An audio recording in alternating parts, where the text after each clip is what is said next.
आप सब कैसे हो? सबीना की रसोई में आज बन रही है भिंडी की सब्जी। भिंडी की सब्जी बनाने के लिए मैंने यहाँ आधा किलो भिंडी ली है। मैंने उनको छोटे छोटे टुकड़ों में काट लिया है। मैंने यहाँ 2 भिंडियों को बचा लिया है। आपको यहाँ मैं काट कर दिखा रही हूँ। मैंने इस तरह से कटर से भिंडियों को काट लिया है।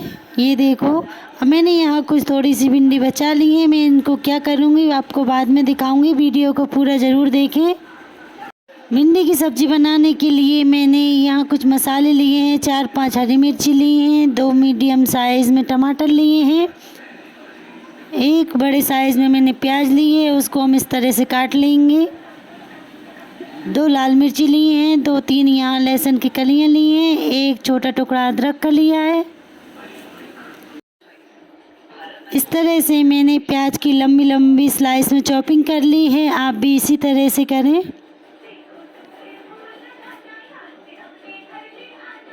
ये देखो, प्याज हमारी चॉपिंग हो गई है। अब हम टमाटर को काटेंगे। टमाटर के मैंने इस तरह से बड़े बड़े टुकड़े कर लिए हैं। अब हम कटर की मदद से इनके छोटे छोटे टुकड़े करेंगे। इस तरह से कटर की मदद से बहुत आसानी से सब्जियां कट जाती हैं।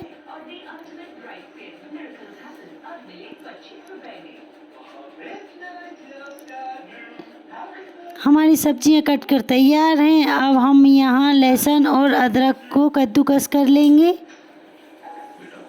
आप चाहो तो इनको कूट सकते हैं। मैंने यहाँ कद्दूकस किया है। इस तरह से करने से बहुत अच्छा टेस्ट आता है। आप भी भिंडियों को इसी तरह से बना कर देखें।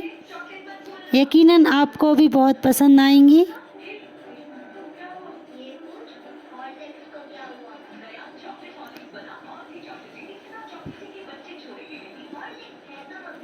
लहसुन अदरक को कद्दूकस कर लिया है। हमने यहाँ गैस को ऑन करके पैन उस पर रख दिया है। 1 चम्मच ऑयल डालेंगे।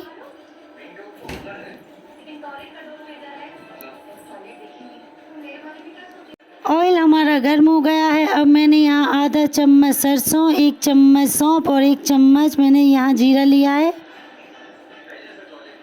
उनको अच्छे से हम फ्राई कर लेंगे। जीरा हमारा चटकने लगा है। अब हम उसमें प्याज डालेंगे।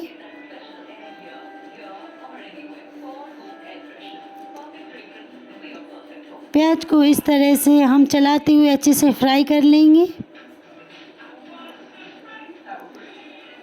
प्याज हमारी फ्राई होने लगी है। अब हम इसमें हरी मिर्ची डालेंगे। उसको भी अच्छे से फ्राई कर लेंगे।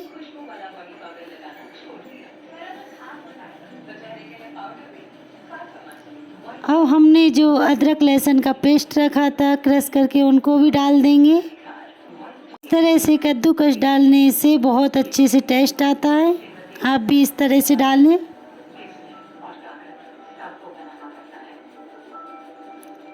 अब यहाँ टमाटर को भी डाल देंगे इस तरह से। उसको भी अच्छे से मिक्स कर लेंगे। अब टमाटर डाले हैं तो 1 चम्मच हम नमक डाल देंगे, क्योंकि नमक से टमाटर बहुत जल्दी से सॉफ्ट हो जाते हैं। इस तरह से नमक को टमाटरों में मिक्स करते हुए, इस तरह से चलाते हुए अच्छे से इसको भी पका लेंगे। फिर हमने यहाँ 2 लाल मिर्ची ली हैं, उनको भी इस तरह से डाल देंगे। अब हम इसको 1 मिनट के लिए ढककर पकाएंगे। 1 मिनट हो गया है। टमाटर हमारे अच्छे से सॉफ्ट हो गए हैं। अब इसमें हम मसाले ऐड करेंगे। मैंने यहाँ 1 चम्मच हल्दी पाउडर लिया है। इस तरह से उसको मिक्स कर लेंगे। आधा चम्मच लाल मिर्ची कुटी हुई लिए और आधा चम्मच मैंने यहाँ लाल मिर्ची पाउडर लिया है। आपके पास अगर कुटी हुई मिर्ची ना हो तो आप 1 चम्मच लाल मिर्ची पाउडर ले सकते हैं। 1 चम्मच मैंने यहाँ धनिया पाउडर लिया है। सारे मसालों को हम अच्छे से मिक्स कर लेंगे इस तरह से चलाते हुए।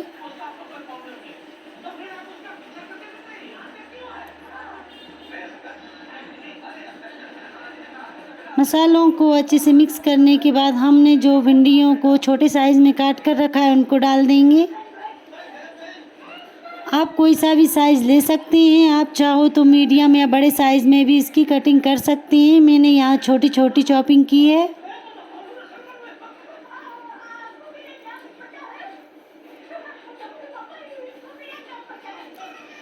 भिंडियों को मसालों में इस तरह से अच्छे से मिक्स कर लेंगे। मैंने यहाँ एक नींबू लिया है, अब इसको भी हम इसमें डाल देंगे। इस तरह से नींबू को डालने से इसमें चिपचिपापन नहीं रहता है, ये चिपकती नहीं है, ये बहुत अच्छी खिली खिली बनती हैं। आप भी इस तरह से डालें, बनते में ही डाल दें, बहुत अच्छे से टेस्ट भी आता है और हमारी खिली खिली लेडी फिंगर बनती हैं। अब हम इसको 5 मिनट के लिए ढककर पकाएंगे। 5 मिनट हो गए, ये देखो लेडी फिंगर हमारी कितनी अच्छे से सॉफ्ट हो गई हैं। अब हम इसको 2 मिनट के लिए इस तरह से चलाते हुए और पकाएंगे। मैंने यहाँ इसमें मैगी मसाला डाला है, आप भी ज़रूर डालें।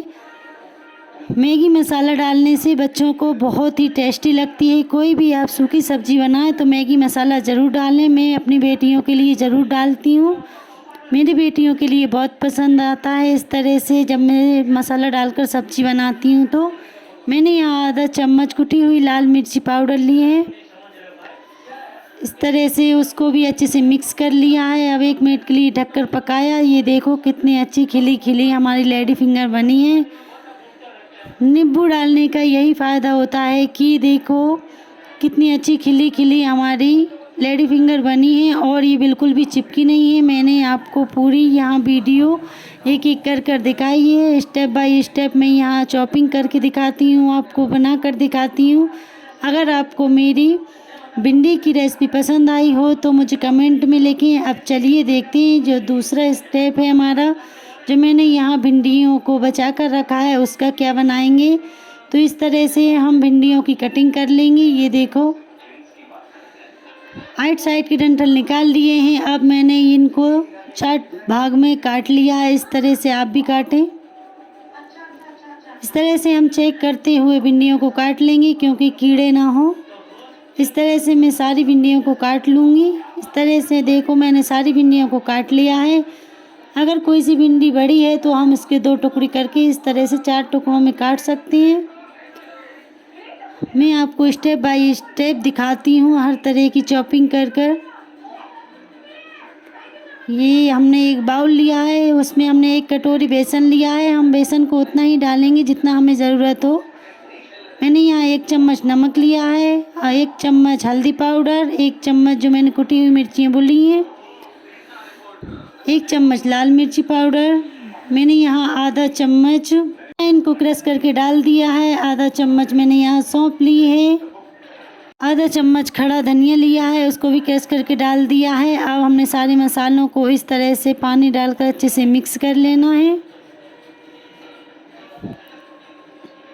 इस तरह से कितने अच्छे से मिक्स हो गया है। ये देखो हमारा पेस्ट अब भिंडियों के लिए बनकर तैयार है।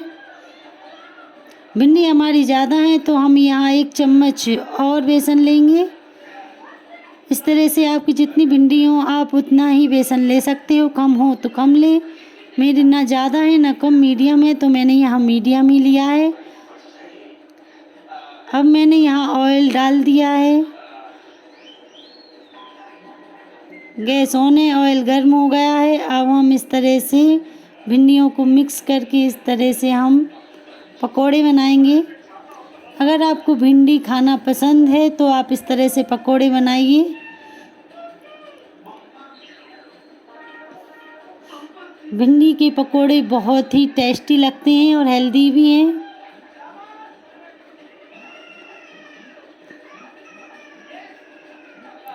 इस तरह से देखो कितने अच्छे से हमारे भिंडी पकोड़े फ्राई हो रहे हैं। एक साइड से हमारी भिंडी के पकोड़े पक गए हैं। अब हम इनको दूसरी साइड से पकाएंगे। हम मीडियम फ्लेम में ही पकाएंगे क्योंकि हमारी भिंडी को सॉफ्ट करना है। फुल साइज में पकाने से ये सॉफ्ट नहीं होंगी। भिंडी के पकोड़े हमारे फ्राई हो गए हैं। अब हम इनको इस तरह से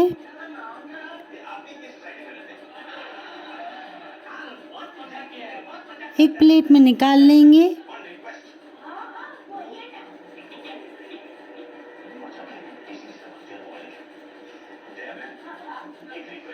मैंने इस तरह से पकोड़ों को फ्राई कर लिया है। भिंडी की सब्जी और भिंडी के पकौड़ों को मैंने यहाँ सर्व कर दिया है। आप टमाटो केचप या फिर चटनी के साथ इनको खाइए, ये बहुत ही टेस्टी लगते हैं। मुझे कमेंट में लिखकर ज़रूर बताएं आपने बनाए तो आपको कैसे लगे। लाइक शेयर सब्सक्राइब करें। Thank you, bye bye.